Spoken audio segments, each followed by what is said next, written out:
Talk time मध्ये तुमचं पुन्हा एकदा स्वागत। आपल्याला बंडोपंत लाखी प्रश्न विचारतात औरंगाबादहून, विचारा। हा, नमस्कार मॅडम। नमस्कार। हा, हार्टचा आजार असलेल्या पेशंटनी वजन उतरवताना कुठली काळजी घेतली पाहिजे? डॉक्टर, यांच्याकरता स्पेसिफिक व्यायाम असतात जे फिजिओथेरपिस्ट देतात किंवा त्यांना ग्रेडेड एक्सरसाइज आपण म्हणतो तसे त्यांना द्यायला लागतात की ज्या करून त्यांच्या हार्टच्या वरती काही विचित्र परिणाम होऊ नये म्हणून। प्लस त्यांचं कोलेस्ट्रॉल आणि बाकी सगळं जे बघून त्यांच्याकरता औषधोपचार सुद्धा अवेलेबल आहे की ज्याच्यामुळे त्यांचं वजन व्यवस्थित कमी होऊ शकतं। पण एक नॉर्मल माणसाचं समज जर रोजचं डाएट आपण बघितलं तर साधारण किती कॅलरीज त्यांनी रोज घेतल्या पाहिजेत आणि त्याचं आपण काय गुणोत्तर मानू शकतो? साधारणपणे 60 किलो वजनाच्या माणसाला 1200 ते 1500 कॅलरीज आपण म्हणतो घ्यायला पाहिजेत। पण त्याच्या परत हे जे गुणोत्तर आहे ते त्याच्यामध्ये असं दिसतं की तुम्ही किती काम करता त्याच्याही वरती ते अवलंबून असतं। म्हणजे तुम्ही किती चरबी जाळताय किंवा तुमचा बेसिक मेटाबॉलिक रेट किती आहे आणि खूप जास्ती जर का काम करणारा हमाल असेल तर त्याला नॅचरली 2000 कॅलरीज लागतील। पण हे 1200 ते 1600 मध्ये आपण तसं म्हणू शकतो। आपल्याला पूजा पवार प्रश्न विचारतात औरंगाबादहून, विचारा पूजा। हा, नमस्कार। नमस्कार। माझं 34 बरं सिझर आणि सिझर झालं। बर माझं 60 किलो। बर पोस्ट प्रेग्नन्सी प्रश्न आहे असं मला वाटतं। वय 34 आहे आणि सीझर झालेला आहे, तर पोस्ट प्रेग्नन्सी समज डाएट कंट्रोल करायचं आहे तर आपण काय टिप्स देऊ शकाल? पोस्ट प्रेग्नन्सी आणि जर का मुलाला फीडिंग करत असलात तर खूप जास्ती स्ट्रिक्ट डाएट करण्याची गरज नसते कारण तुम्ही फीडिंग करताय म्हणून। पण तुमची प्रोटीन्सचं प्रमाण आणि फॅटचं प्रमाण जर का समतोल प्रमाणात त्यांनी ठेवलं तर त्यांना वजन कमी करण्याला काही प्रॉब्लेम येणार नाही आणि त्यांनी हळूहळू चालण्याचा व्यायाम आणि पोटाचे स्नायू टाईट म्हणजे आपण जे मसल टोनिंग करतो तो व्यायाम केला तर त्यांचं व्यवस्थित वजन कमी होऊ शकेल।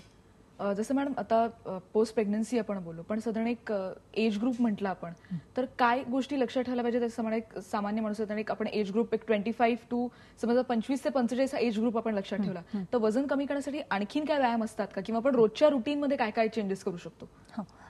याच्यामध्ये आपण बघायला पाहिजे की तुमची रिस्क किती आहे, म्हणजे तुम्हाला बाकीचे दुसरे आजार आहेत का काही किंवा तुमचं कोलेस्ट्रॉल जास्ती आहे का, त्याच्याप्रमाणे आपल्याला किती पटकन वजन कमी करायचं किंवा वजन कमी करण्याची खूप जास्ती गरज आहे का ते कळतं आपल्याला। प्लस तुम्ही जे कोर एक्सरसाइज आम्ही म्हणतो किंवा कोर मसल्स असतात, पोटाचे जे मसल्स असतात ते आतमधले म्हणजे वरचे मसल्स तर असतातच पण कोर मसल्स असतात त्याचे एक्सरसाइज केले तर आपल्याला खूप चांगला इफेक्ट येतो। आपल्याला सचिन कांबळे प्रश्न विचारतात पुण्याहून, विचारा सचिन। हॅलो, हा, माझं वय 23 आहे आणि उंची 5.5 इंच आहे। बरं, तर मला किती वजन कमी करावं लागेल आणि वजन माझं 67 किलो आहे सध्या। बर, साधारण गुणोत्तर आपण असं म्हणतो की तुमचं जे age divided by height square असं त्याला आपण BMI म्हणतो। तर ह्याचं जे गुणोत्तर असतं त्याला आपण BMI जो म्हणतो तो 18 ते 23 मध्ये जर का ठेवला आपण तर that is the best way. आणि त्यातून परत तुमच्या वजनामध्ये 25% हे चरबीचं प्रमाण चालू शकतं, तुमच्या वजनाच्या 25%। साधारण आपण 22 ते 25 असं म्हणतो तर या गुणोत्तरामध्ये जर का तुम्ही तुमचं वजन ठेवलं तर that should be the most ideal weight. पण मगापासून एक मसल टोनअप हा एक मुद्दा येतोय, पण ते करण्यासाठी वजन कमी करताना त्याच्याकडे कसं नेमकं लक्ष द्यायचं, काय गोष्टी लक्षात ठेवायला पाहिजेत?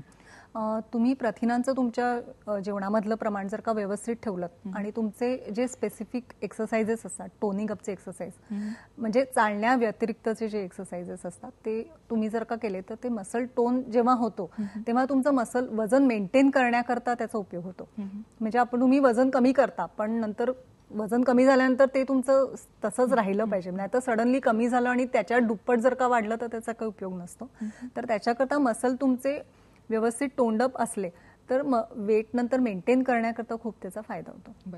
पण सर्वात महत्त्वाचा मुद्दा नोकरीच्या काळात आपण बघतो आहोत की इंटरव्ह्यू घेताना किंवा इतरही बाबतीत आता एक नवीन आपण म्हणू शकतो की एक प्रथा आहे त्याच्यात की तुमच्या बॉडी स्ट्रक्चर किंवा तुमच्या पर्सनॅलिटीकडेही बघितलं जातं। तर या सगळ्या पिरियडमध्ये त्या एज ग्रुपला तुम्ही आणखीन काय टिप्स देऊ शकाल? नक्कीच आता बघितलं जातंय की नोकरी देताना सुद्धा तुम्ही हेल्दी आहात की नाही, कारण वजन वाढणे हा अगदी सगळ्या प्रत्येक रोगाचा मूळ पाया आहे असं आपल्याला म्हटलं पाहिजे, की ज्याच्यामुळे तुम्हाला डायबिटीज, ब्लड प्रेशर सारखे बाकीचे आजार किंवा हार्टचे आजार सुद्धा तुम्हाला होऊ शकतात. जेव्हा तुम्ही नोकरी करायला तुम्ही इंटरव्ह्यू द्यायला जाता तेव्हा तुमच्या नोकरीमधले स्ट्रेस आणि स्ट्रेन आल्यामुळे तुमच्यावरती बाकीचेही परिणाम होऊ शकतात.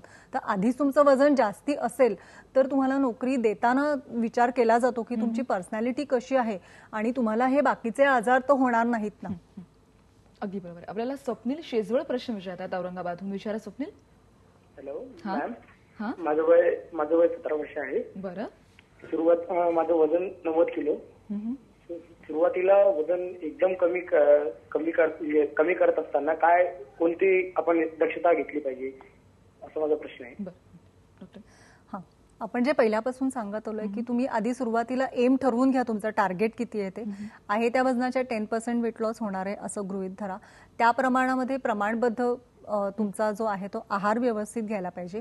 एक्सरसाइज जेव्हा तुम्ही चालू करता, तुमचं वय खूप जास्ती नाही आहे त्यामुळे तुम्ही रनिंगचा आणि याचा व्यायाम करू शकता, पण आधी सगळ्या ब्लड टेस्ट करून तुम्ही व्यवस्थित बघा की तुम्हाला हा सगळा व्यायाम व्यवस्थित होणार आहे की नाही.